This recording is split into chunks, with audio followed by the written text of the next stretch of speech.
One day, Mr.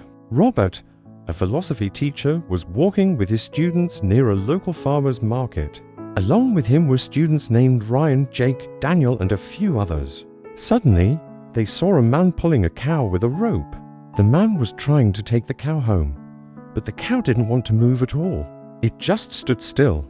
This had been going on for a while. Murdoch Robert said to the man, "Hold on a second, please."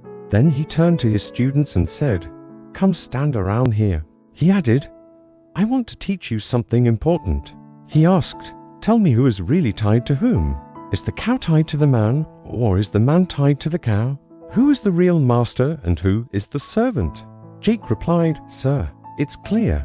The man is the master. He's holding the rope. The cow is tied. So, wherever the man goes, the cow must follow. That means the man is the master and the cow is the servant." Mr.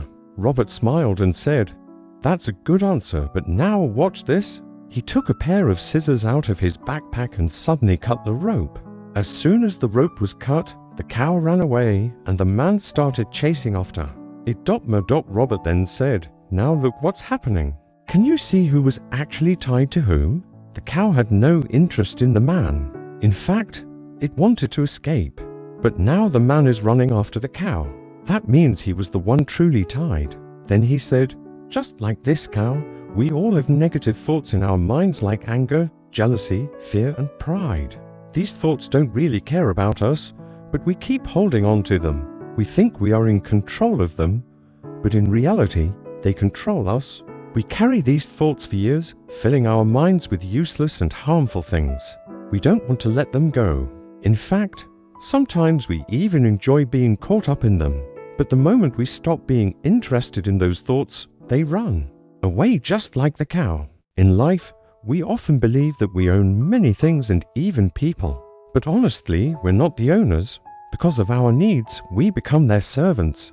The more we depend on someone or something, the more they control us. So remember this, being free and peaceful is a choice. You can make that choice right now. You can let go of all the mental junk and start afresh. Beautiful life, because a quiet and empty mind is the happiest place to be. If you feel this story should reach more people, please like and share the video, and don't forget to subscribe to our channel to stay with us. I'll be back again with another inspiring story. Till then, be patient, be thankful, and keep moving forward in